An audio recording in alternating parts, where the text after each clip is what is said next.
conventional domestic cat protected all the pups from the neighboring dog. When the pet owners discovered the real cause, they were shocked. Lucy was no ordinary feline. Her caramel fur and shimmering emerald eyes were hard to ignore. However, it wasn't only her physical attributes that set her apart. Lucy embodied a motherly instinct that exceeded standard feline behavior.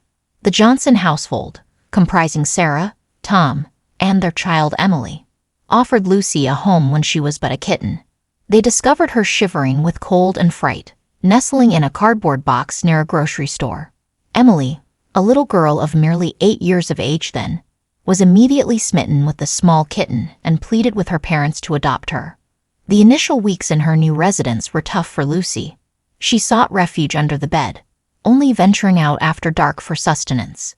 Emily demonstrated tremendous patience, spending countless hours on the floor adjacent to the bed, gently coaxing the kitten.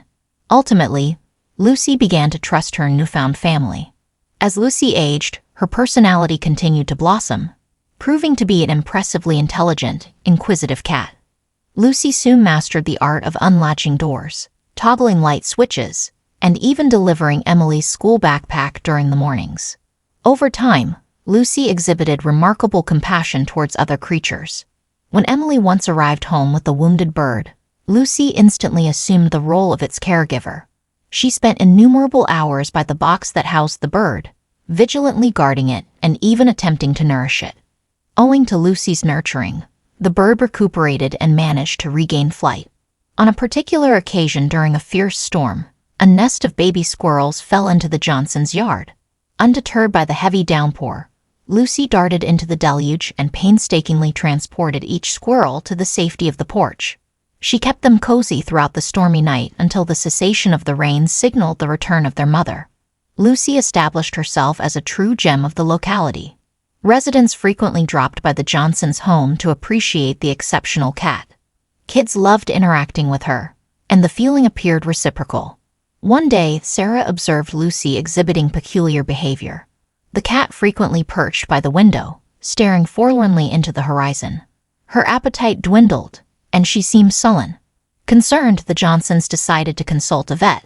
The vet unlocked the mystery. Lucy was with kittens.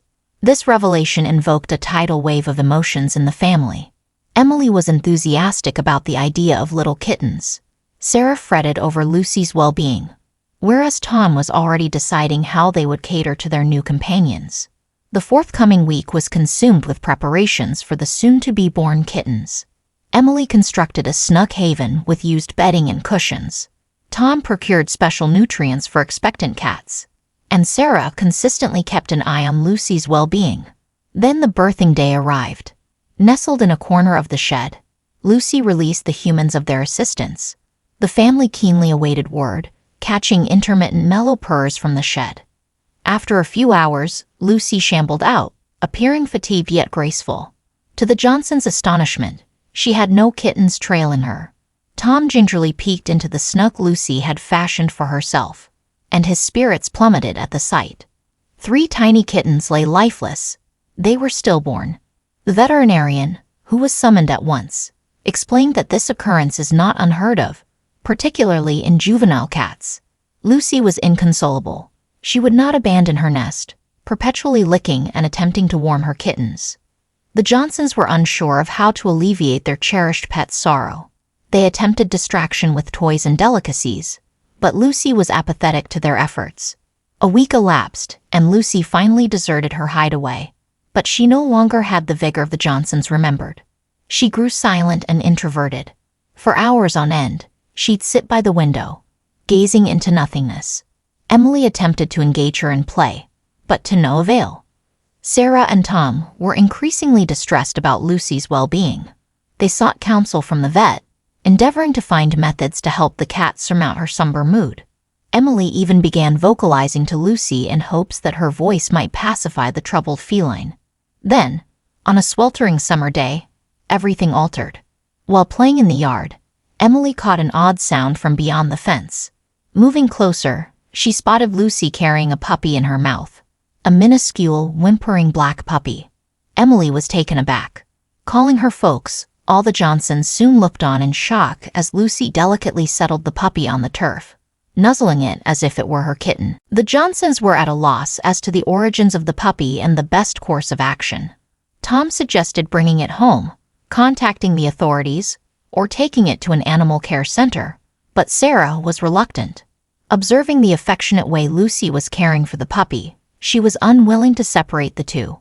While the grown folks debated, Emily fetched an aged basket and a gentle comforter from their dwelling. She delicately positioned the pup within the basket, and immediately, Lucy hopped in, cosily settling down next to the tiny creature. At the sight of this tender act, Sarah and Tom were moved and opted to have the pup stay momentarily. The days that followed were brimming with bustle and eagerness. The Johnsons distributed flyers around the area about the newly discovered pup, yet there was no response. Meanwhile, Lucy's exceptional care for the young one was commendable. She was constantly by his side, licking him with tenderness and warming him with her body. Emily was taken aback to observe that Lucy had begun nursing the puppy. Despite their interspecies variance, Lucy's milk surprisingly suited the puppy. The family vet, consulted by the Johnsons, was astounded by this uncommon occurrence and remarked that such instances, although very infrequent, were indeed plausible. Lucy fed the little one every 2 hours, even waking up in the wee hours of the night, demonstrating genuine maternal devotion. On the third morning following their first pup surprise, Lucy vanished once again. The Johnsons didn't give it a second thought, presuming the cat had taken a leisurely wander. However, upon her return, she held yet another pup in her mouth. This newcomer was marginally larger compared to the first, flaunting the same dark fur. Lucy led him right to the basket containing the first pup and commenced their care with parallel gentleness. Now the Johnsons were entirely baffled. From where was Lucy acquiring these dogs, and why was she bringing them home? Tom started to speculate that a nearby dog had recently given birth, and for some inexplicable reason, didn't want to tend to her pups. Sarah considered consulting the neighbors about any recent puppy births, but before they had a chance, Lucy bestowed a third puppy, followed by a fourth and fifth. By week's end, their dwelling was now a sanctuary to 5 tiny dark-furred puppies, all under Lucy's vigilant supervision. Lucy showcased exceptional resourcefulness in the care of her unusual brood, but despite her unceasing efforts to feed all 5 pups, her milk couldn't adequately nourish them. Recognizing this reality, Emily started feeding the pups a nutritious blend from a bottle. It was as if Lucy comprehended the need for supplemental feeding and patiently lingered for Emily to nourish each pup. Afterward, she would delicately lick their faces, as if finalizing the process. Word of Lucy's foster parenting quickly reached every corner of the neighborhood. Neighbors began to notice this marvel of nature. Some praised Lucy, naming her a champion, while others displayed apprehension and suspicion. Mrs. Parker, a senior woman who lived opposite, professed she had seen Lucy skulking about late in the evening with a dubious expression. She started spreading conjectures that the cat was swiping puppies from disenfranchised canines. In contrast, Mr. Rodriguez, the proprietor of the local bakery, was captivated by Lucy. He would bring fresh bread for the Johnsons and the puppies every day, believing that such a remarkable family deserved a unique delicacy. Kits from adjacent residences continually requested to visit to see the unconventional family. Emily boasted to them about how excellently Lucy looked after the puppies, narrating each baby's story as if they were her siblings. Still, not all was going well. The task of caring for 5 puppies and a cat started to overburden the Johnsons. The cost of sustenance and vet fees began to rise, and their home was continually a hubbub. Tom and Sarah began disagreeing on what steps to take next. Strings grew not just in the Johnson household, but also in the entire neighborhood.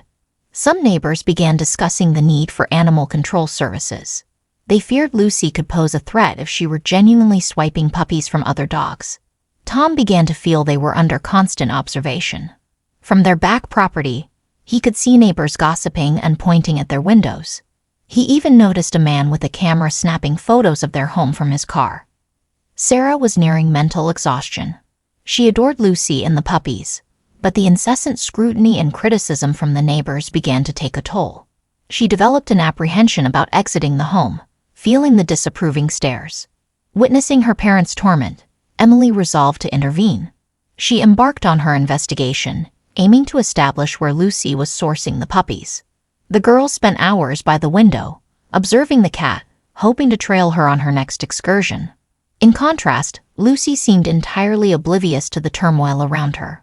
She continued to tenderly look after the puppies, engaging with them and exhibiting feline traits. Observing the puppies trying to mimic cat movements when Lucy demonstrated grooming with her paw was awe-inspiring. One evening, when the strain had risen to its maximum, the Johnsons' door was knocked upon. A law enforcement officer was standing at the threshold, joined by a few worried neighbors. He declared that he wanted to discuss Lucy and the puppies. The Johnsons welcomed the officer into their residence, their hearts thumping in fear and apprehension, uncertain of how this unwelcome visit would conclude. However, they resolved to defend Lucy and her extraordinary household to the end. The officer made his way into the living room, where Lucy was resting in a spacious basket, enclosing 5 puppies. Upon viewing this, even the usually severe law enforcement officer was unable to contain his astonishment. He scrutinized Lucy and the puppies thoroughly, inquiring about their origins. The Johnsons revealed everything they knew about their origins, including Lucy's one-by-one rescue operation. At that point, Emily, who had been quiet until then, took a step forward. She shared her observations of Lucy and how the feline often lurked toward the dilapidated house on the town's outskirts. Intrigued, the officer decided to investigate the lead. Accompanied by Tom, they left for the old house, leaving Sarah and Emily behind to care for Lucy and the puppies. Upon their return an hour later, their faces were etched with grave expressions. They had discovered an ailing stray mother dog in the forsaken house, who had recently given birth. She was too weak and ill to tend to her young ones. Thus, everything started to make sense. Lucy, driven by her maternal instinct, was not abducting the puppies but rescuing them from looming mortal danger. She had been homing them one at a time, understanding it was impractical to move them all simultaneously.